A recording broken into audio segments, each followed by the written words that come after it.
구약성경 창세기 26장입니다. 12절로 19절까지 제가 봉독할 때 하나님의 음성을 들을 수 있기를 바랍니다. 창세기 26장 12절로 19절입니다.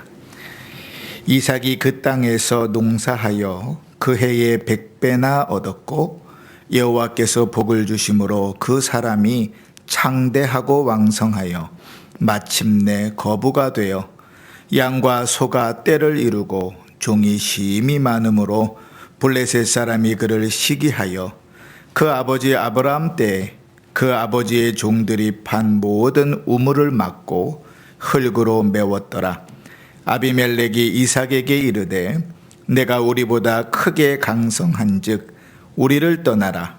이삭이 그곳을 떠나 그랄 골짜기에 장막을 치고 거기 거류하며 그 아버지 아브라함 때에 팠던 우물들을 다시 팠으니 이는 아브라함이 죽은 후에 블레셋 사람이 그 우물들을 메웠음이라.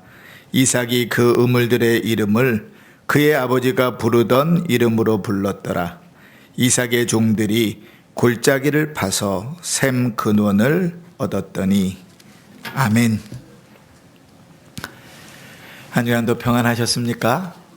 네. 명절을 잘 보내셨지요?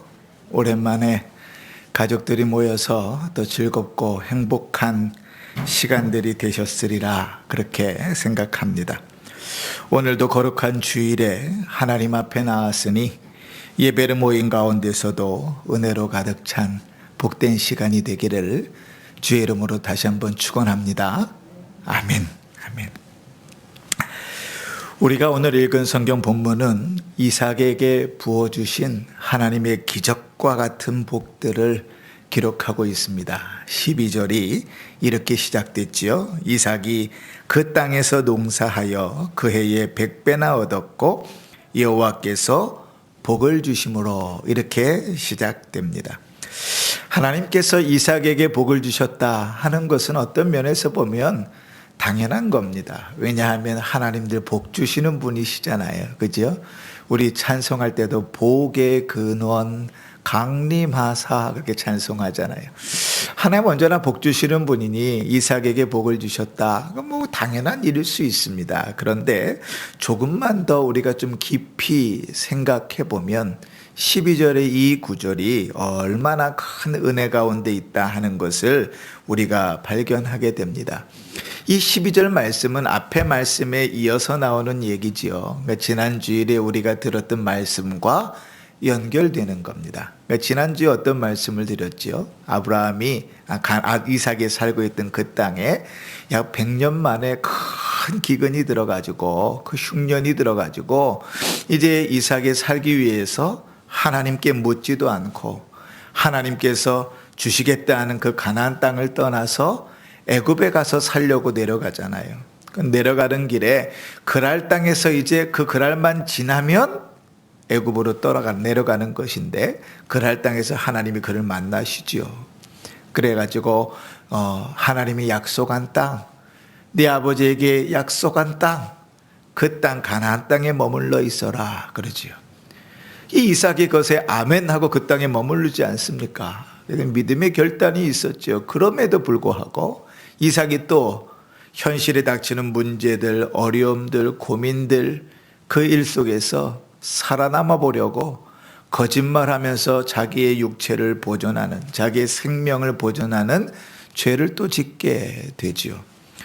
오늘 우리가 읽었던 26장에 오기 전까지만 해도 이삭이 나오는 구절구절마다 이삭은 참 신실한 사람으로 기록됩니다. 그죠? 지난주 우리가 살펴봤던 것처럼 이삭이 나오는 곳마다 이삭의 신앙은 참 신실하게 기록되는데 26장에서는 대단히 실망스럽죠.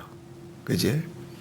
그 모습들 속에서 흉년이 들어서 그 신앙이 있는 자였으면 뭐 해야 돼요?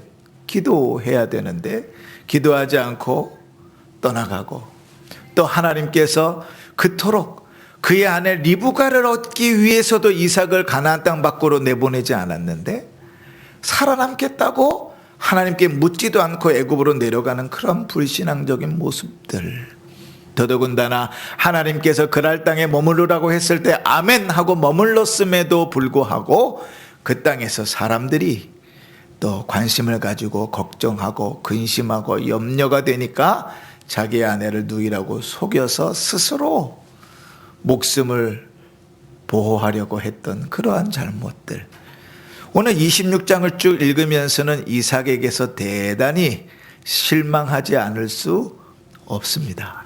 그치? 자, 그런데 그러한 대목 중에 지금 12절이 있는 거예요. 그 이삭이 26장의 1절에서 11절까지가 없고 그냥 12절이 바로 툭 튀어나와서 하나님께서 이삭에게 100배의 결실을 주셨더라 이러면 아이 그래 이삭이 복받을 만하지 그럴 거 아니에요. 그죠? 야, 그 아버지가 제물로 드린다 그럴 때 드렸던 그 믿음 봐라. 그 믿음. 20년 동안 자식을 없었는데 하나님 주신다고 믿고 아내를 위하여 20년 동안 기도했던 그 믿음 봐라. 그 믿음. 자기 아내를 데려온다고 하나님 아버지가 종을 보냈는데 그 아내를 기다리면서 묵상하고 기도하며 기다렸던 그 믿음 봐라. 그 믿음. 야, 하나님이 복을 안 주실래야 안 주실 수가 없다. 이렇게 이어질 텐데 오늘 26장을 쭉 읽으면서 이삭의 모습은 대단히 실망스럽고 그런 실망스러운 내용 중에 하나님께서 이렇게 말씀하시는 거예요. 여호와께서 그에게 복을 주셨다. 그치? 우리는 그래서 이 대목에서 참 하나님 아버지가 얼마나 우리를 사랑하시는가 하는 것을 발견하게 됩니다. 인간적으로는 어때요? 잘하다가 계속 어긋나기 시작하고 삐껴나가기 시작하면 하나 더 줄 것도 안 주고 줘야 될 것도 빼앗는 것이 사람의 마음인데, 근데 하나님은요, 이삭이 그렇게 잘못하고 실수하고 넘어지고 있는데도 불구하고 복을 부어 주시는 거예요. 이게 아버지의 사랑이 아니고서는 불가능한 겁니다. 여러분 자식들을 키워보면요, 자식들을 이제 아이가 자라면서요, 우리가 통상적으로 하는 몇 번의 고비들이 있어요. 우리 성화 형제도 앞에 있지만 이제 갈 길이 멀어요. 왜냐하면 4살 되면 또 그때부터 말 안 듣기 시작하고 자기 생각 뭐 하기 시작하고요. 조금 더 지나서 7살 되면 또 한번 또 틀어지고요. 좀 더 지나가지고 초등학생 되면 지금 사춘기 비슷한 게 오는가 싶더니 중학교 2학년 되면 자타공인 중2병이라는 게 생기고요. 그게 또 지나가고 나면 고등학생이 되면 사춘기에 들어서 얼마나 질풍노도의 시기를 지나는지요. 아이들이 말을 안 들어요. 말을 마음에 안 들어요. 실수도 하고 실패도 하고 그 시간에 삐껴나가기도 하고 자기 마음대로 살아가기도 하고 마치 자기가 어른인 것처럼 자기가 주인인 것처럼 그렇게 살아요. 근데 여러분, 부모가 돼가지고 자식을 바라보면서 자식이 말 잘 들을 때만 이쁘든가요? 자식이 말 잘 들을 때만 밥 차려주고, 자식이 말 잘 들을 때만 옷 입혀주고, 자식이 말 잘 들을 때만 학교 보내주나요? 아니지요. 부모의 사랑은 그런 게 아닙니다. 때로는 넘어져도, 때로는 실수해도, 때로는 사고를 쳐도, 때로는 삐걱거려도 그 부모는 그 사랑이 변하지 않는 거예요. 늘 여전히 늘 한결같이 계획된 사랑들을 부어줍니다. 그러니 이 12절 한 절을 읽으면서 우리가 먼저 발견하게 되는 것은 하나님 아버지의 사랑이 얼마나 큰가 한 것을 봅니다. 이삭이 믿음으로 꽤 잘 살았거든요. 언제부터인지 모르지만 그 중고등학교 시절부터 그가 믿음으로 참 신실하게 잘 살았거든요. 이삭이 나오는 구절마다 그의 믿음은 참 부러운 믿음이었거든요. 그런데 26장에 와서 완전히 자기 아버지가 초창기 행하던 그 죄를 그대로 반복하는 모습을 보면서 부전자전인가? 그렇지? 그런 모습 가운데 쓰러지고 넘어질 때에도 아버지 하나님의 그 사랑은 거두어져 가지 않는 거예요. 그게 하나님의 사랑이에요. 그게 아버지의 사랑이고 우리를 향한 하나님 아버지의 사랑이에요. 우리가 저 뒤로 넘어가면 베드로를 향한 우리 주님의 사랑을 볼 수 있잖아요. 주님께서 3년 동안 직접 뽑으셔서 데리고 다녔던 제자였잖아요. 얼마나 주님을 잘 따랐습니까? 목숨까지 마치 내놓을 것처럼 충성하고 잘 따랐던 자예요.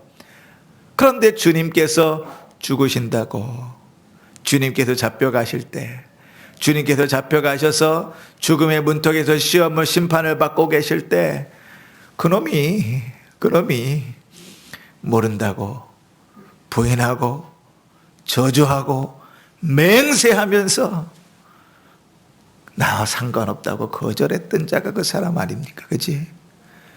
그럼에도 불구하고 요한복음 21장에 보면 주님께서 그리고 물고기 잡고 있는 그 베드로를 찾아가시잖아요. 저 같으면 안 봅니다. 그런 사람 왜 봅니까?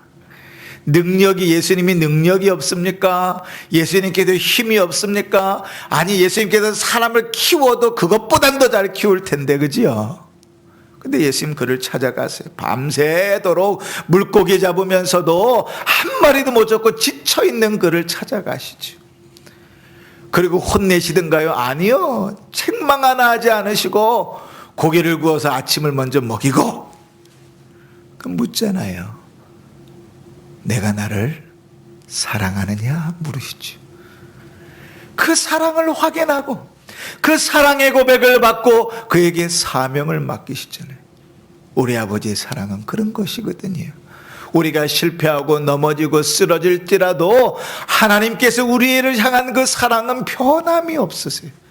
언제나 한결같이 그분의 사랑은 큰 창고와 같아서 우리를 향하여 준비하시는 그 사랑은 끊이지 않는 거예요. 그러니 12절을 읽으면서 우리가 먼저 발견하게 되는 것은 하나님의 사랑이 참 크다 하는 것이죠. 그런데 이 12절 말씀을 조금씩 더 뜯어보면 그 은혜, 그 크다는 은혜가 더 기가 막힙니다.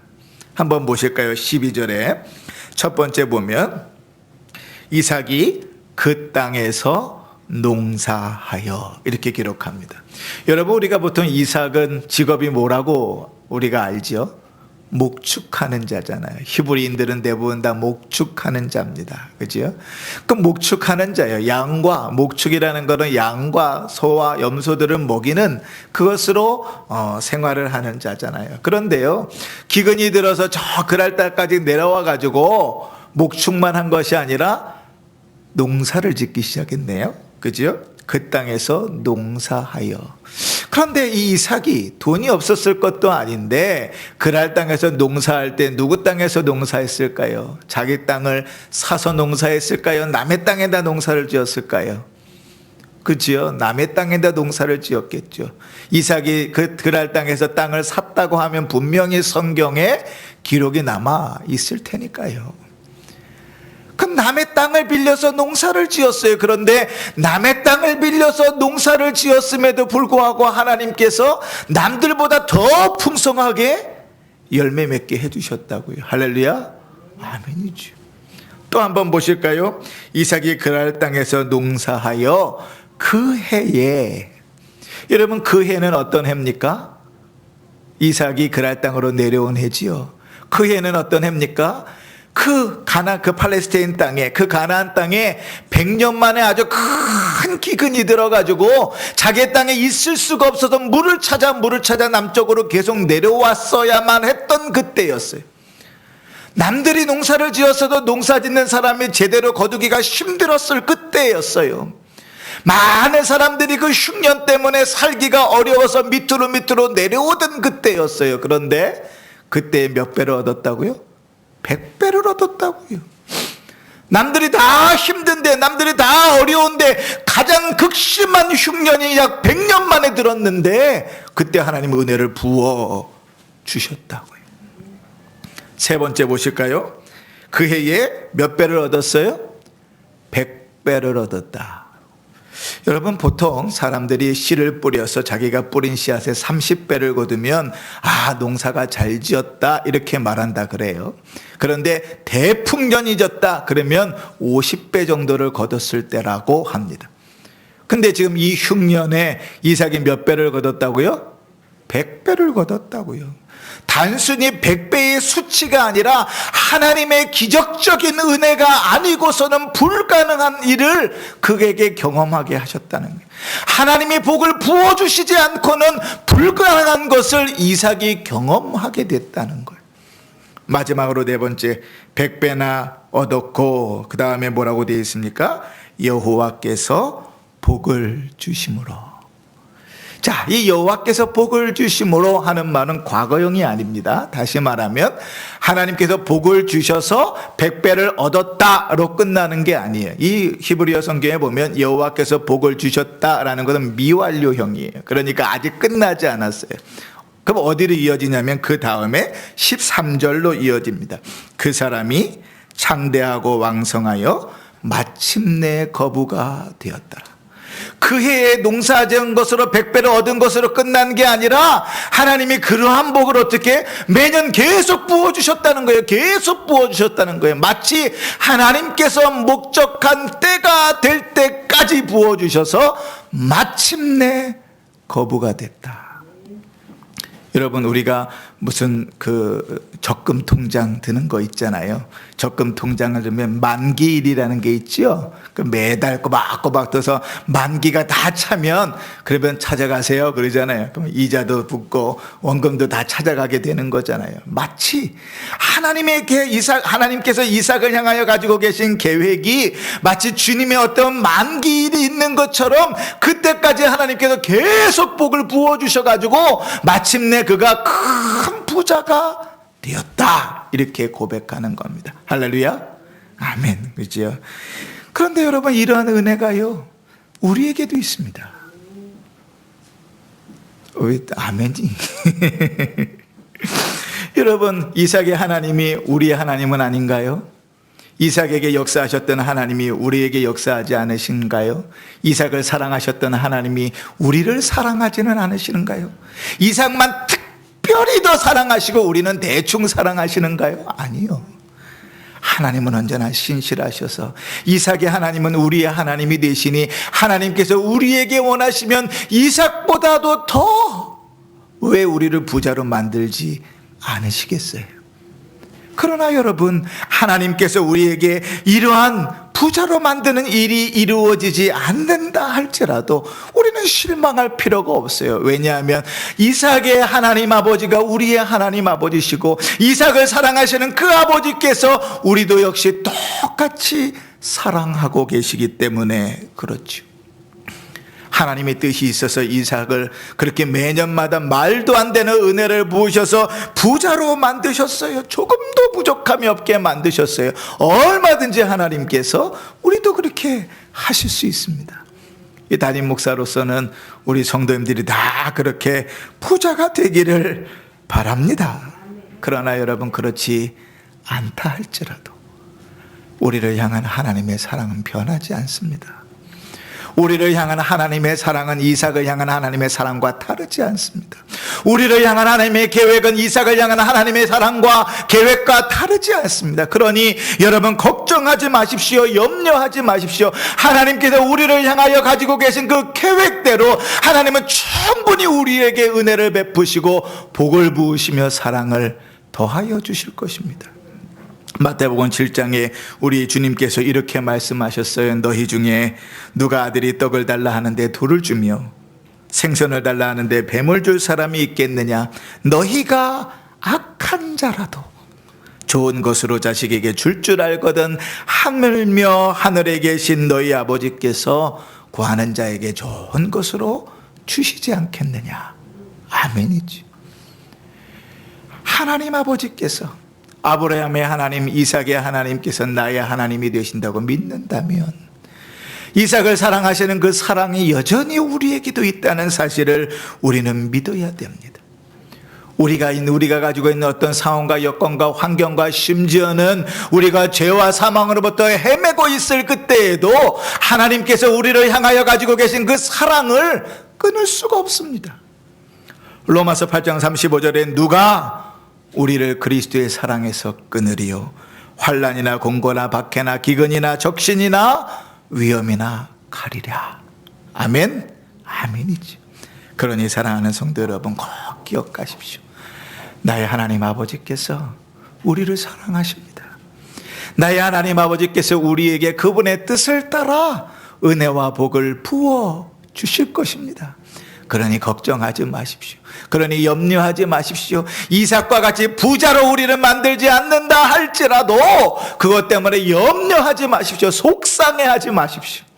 하나님이, 이삭의 하나님이 우리의 하나님이 되시고 이삭의 하나님 아버지께서 우리의 하나님 아버지가 되셔서 우리를 똑같이 사랑하고 계시다는 사실을 꼭 기억하십시오.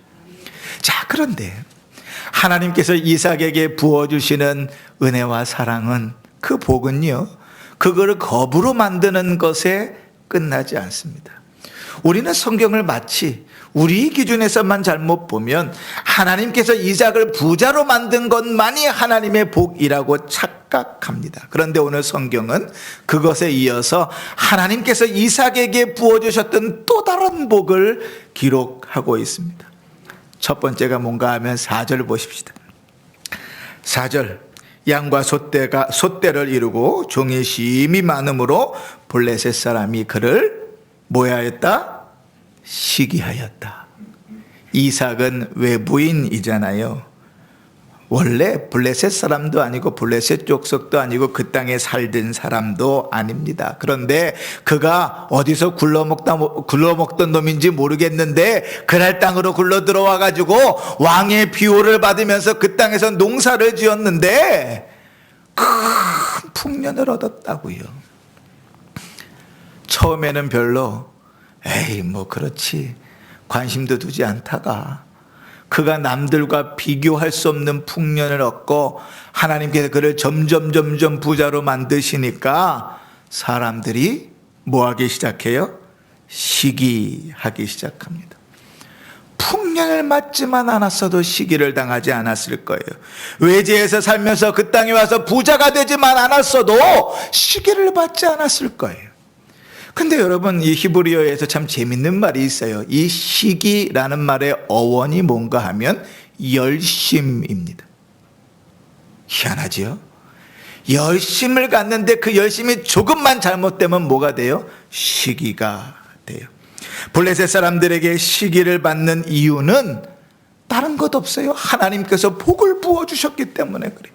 그가 부자가 됐기 때문에 사람들이 그를 시기하기 시작했습니다. 그런데요, 시기에서만 끝나면 그나마 낫지요. 주위에 나를 시기하는 사람들이 가득 차 있으면요, 그 모임 가운데, 그 가운데 사는 것 얼마나 힘든지 몰라요. 그런데 마음만 그러면 그나마 나요. 시기는요, 늘 행동으로 옮겨집니다. 가인이 아벨을 시기하여 그 동생을 돌로 쳐 죽였지요. 그리고 라헬은 그 언니 레아를 시기하여 자기의 여종 비라를 아내로 줬지 않습니까? 시기는 언제나 행동으로 드러납니다. 오늘 블레셋 사람들은 이 이삭을 시기해서 어떻게 했지요? 15절 보십시다. 그 아버지 아브라함 때에 그 아버지의 종들이 판 모든 우물을 막고 흙으로 메웠더라. 원래 누구의 우물이라는 거예요? 이삭의 우물이라는 거예요. 왜요? 그의 아버지 아브라함이 팠으니까요. 그런데 시기해가지고 블레셋 사람들이 그 우물을 다 메꾸어 버렸어요. 대단히 치사하지요. 그런데 대단히 치사한데요, 사실 당시에 치사하지만 대단히 자기의 대적을 보편적으로 제압하고 효과적으로 제압하는 방법이 그 방법이기도 했어요. 여러분, 남유다의 예루살렘 성이 어떻게 무너졌어요? 블레셋 산한 대적들이 다 포위해가지고 물을 막아버리잖아요. 그죠? 샘물을 막아버리잖아요. 그리고 완전 고립을 시켜버리지요. 그 우물물을 다 막아버렸어요. 농사를 짓고 목축을 하는데 물은 대단히 중요합니다. 지금 우리에게도 있잖아요. 수도가 한번 끊겨보세요. 그 동네에 수도가 끊겼다고 생각해보세요. 한 일주일만 지나면 막 악취가 진동하고 난릴걸요. 그런데요, 이삭은 그 고센 땅에 올 때보다 더 부자가 됐어요. 부자가 됐다는 말은 뭐예요? 먹어야 될 가축들도 훨씬 더 많아졌고, 먹어야 될 종들도, 가솔들도 훨씬 더 많아졌다는 거예요. 물을 먹어야 될 가축과 사람은 훨씬 더 많아졌는데 모든 우물들을 다 막아버렸어요. 얼마나 난처한 상황이 됐겠어요. 왜 그런 상황을 만났다고요? 하나님께서 복을 주셔서요. 하나님께서 부자 되게 하셨어요. 세 번째로 그보다 더 심각한 사태가 벌어집니다. 16절에 아비멜렉이 이삭에게 이르되 내가 우리보다 크게 강성한 즉 우리를 떠나라. 이 아비멜렉은 누굽니까? 이삭과 리브가가 부부인 줄 알고 공권력을 동원해서 그들을 해하는 자는 내가 죽이리라 선언해서 이삭 내외가 그 땅에 살도록 했던 블레셋 왕입니다. 그런데 이 왕이, 이 아비멜렉이 찾아와서 뭐라고요? 떠나라, 떠나라. 왕조차도 더 이상 그들을 용납해 주지 않고 그 땅에서 떠나라고 내쫓아 버립니다. 더 이상 내가 너를 보호해 주지 않겠다고 선언하는 거예요. 얼마나 속상합니까? 근데 여러분, 이러한 일들이 왜 닥쳤다고요? 이삭에게? 하나님 복 주셔서요. 하나님께서 부자가 되게 하셔서요. 그럼 여러분, 제가 물어볼까요? 하나님께서 여러분을 전 세계에서 부러울 만한 부자로 만드셨다고 칩시다. 그렇게 부자로 만들어 주시면서 이러한 일들을 우리에게 당하게 하신다면 여러분 부자 되시겠습니까? 그래도 저는 돈이 좋습니다. 그래도 저는 부자가 되겠습니다. 그러시겠습니까? 그냥 그 두 가지 문제를 따로 생각해 놓고 보면, 아니 보통 우리가 생각하는 상식은 뭐예요? 하나님께서 복을 주지만 않으셨어도, 하나님께서 적당하게 부유하게만 하셨어도, 하나님께서 그렇게 큰 부자가 되게만 안 하셨어도 이러한 시기와 질투와 모함과 어려움들은 당하지 않았을 텐데, 원망의 화살이 누구에게 돌아가요? 하나님께 돌아가는, 하나님께 돌아간다. 큰 은혜를 받았음에도 불구하고 그 원망이 누구에게 돌아가요? 하나님께 돌아간다고요. 그런데 여러분, 하나님께서 주셨던 이 모든 어려움들을 제가 앞에 뭐라고 표현했습니까? 또 다른 복, 또 다른 은혜, 이렇게 표현했습니다. 왜 그랬을까요? 여러분 한번 생각해 보십시오. 하나님께서 우리에게 부자가 되게 하십니다. 그것이 제일 쉬운 비유니까 그렇게 들어보십시다. 우리가 복권을 샀는데 한 100억 1등에 당첨됐다고 칩시다. 우리 은지자매 같으면 100억이 딱 당첨됐어요. 그러면 그 다음부터 모든 연락을 딱 끊고 혼자 딱 잠적해 버려서 이제 잘 사시겠을까요? 사람이 갑자기 부자가 되면 어떻게 됩니까? 타락하죠. 여러분, 복권에서 그 막대한 금액으로 부자가 됐던 많은 사람들, 그들 중에 정상적인 생활을 하고 있는 사람이 별로 없습니다. 다 패가 망신해버린. 하나님께서 우리에게 은혜와 복을 주셔서 그것이 우리를 지위를 높여주시는 것이든 아니면 우리에게 물질을 주시는 것이든 우리의 환경과 여건을 낫게 하시는 것이든지 간에 하나님께서 크신 은혜를 부어주실 때 우리가 제일 조심해야 될 것은 교만입니다. 거기서 자고해지기 시작하면 죄의 나락으로 떨어지는 거예요. 그 비근한 예가 히스기야 아닙니까? 우리는 히스기야를 기도의 사람, 대단한 사람으로 알고 있습니다. 물론 그가 했던 종교개혁과 그가 하나님 앞에 마주하여 기도하여 응답받았던 그 내용들은 우리에게 참 귀한 교훈들을 줍니다. 그러나 그가 생명을 연장받아서 행했던 그 모습들을 바라보면 하나님께서 부어주신 은혜가 얼마나 교만한 가운데 쉽게 아무것도 아닌 것으로 무너질 수 있는지를 보게 되는 것이죠. 이삭은 그걸 알았습니다. 하나님께서 큰 거부가 되게 하셨음에도 불구하고 시기와 질투와 어려움들을 우리에게 연달아 당하게 하시면서 그들을 통하여 자신을 겸손하게 하는 줄을 알았습니다. 그래서 그는 그 모든 일들에 대항하지 않습니다. 여러분 한번 생각해 보십시오. 그 모든 일들에 이삭이 대적하려고 하면 얼마든지 대적할 수 있을 것 아닐까요? 아브라함 시대 때 이미 집에서 길리온 가신, 전쟁이 가능한 가신이 400명이 있었잖아요. 그런데 이삭이 훨씬 더 부자가 됐고 종들도 훨씬 더 많아졌으니 그가 싸워보려면 싸워볼 수 있잖아요. 이기지 못해도 부딪혀볼 수는 있잖아요. 그런데 오늘 성경을 쭉 읽어보면 이삭은 아무런 반응을 하지 않습니다. 왜요? 하나님이 주시는 또 다른 은혜라는 사실을 알기 때문에 그렇죠. 이것을 우리가 좀 더 쉽게 이해하기 위해서 바울의 똑같은 예를 한 가지 들어보십시다. 여러분, 사도 바울은요, 그 당시에 우리로 따지면 가장 엘리트 계급에 속하는 사람이었습니다. 출신으로나 학력으로나 능력으로나 부로나 명예로나 그 무엇으로도 무엇 하나 빠지지 않는 당시에 최고의 자리에 있는 사람들 중에 한 사람이었습니다. 그런데요, 그가 그 열심을 가지고 예수 믿는 사람들을 잡아내려고 다메섹으로 내려가다가 그 길가에서 환한 빛 가운데 예수를 만납니다.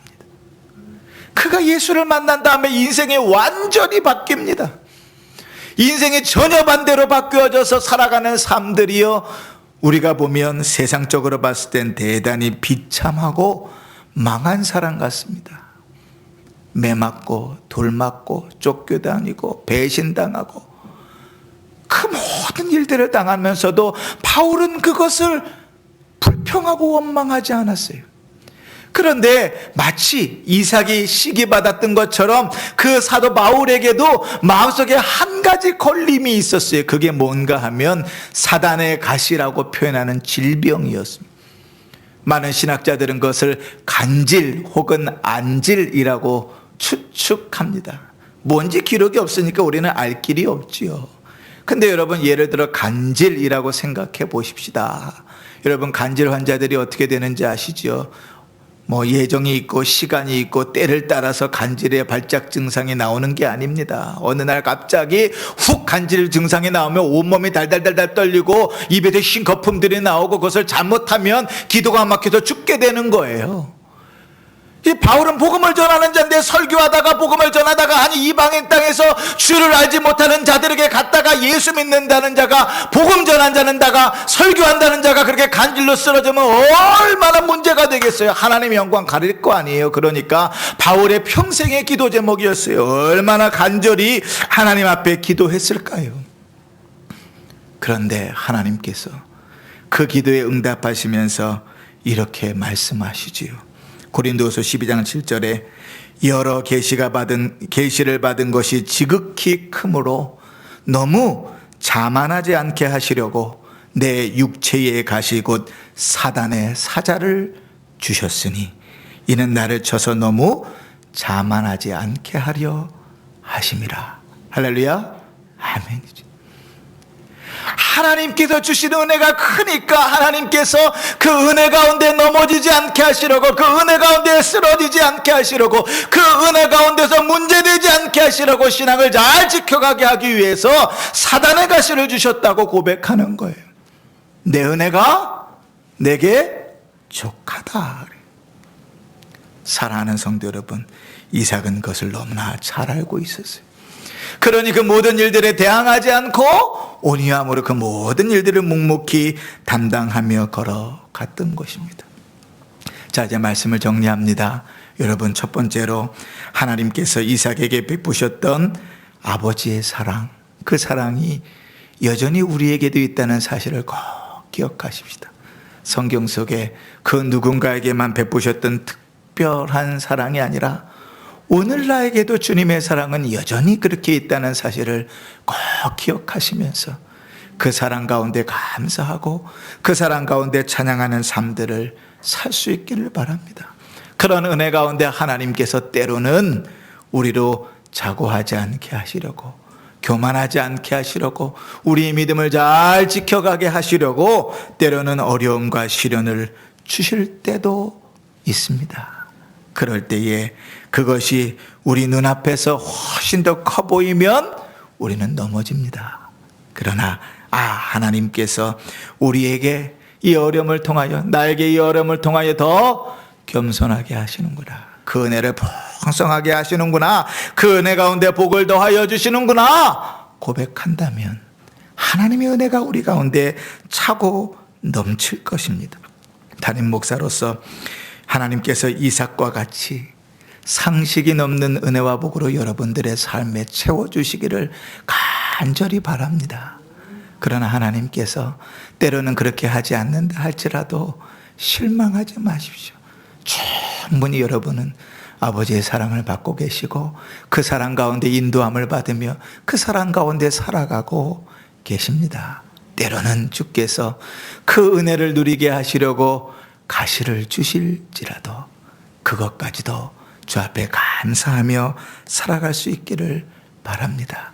이번 한 주 주께서 우리에게 어떠한 은혜를 부어주실지라도 그 은혜 가운데서 감사하고 찬송하며 영광 돌리는 삶을 사시기를 주 이름으로 축원합니다. 아멘.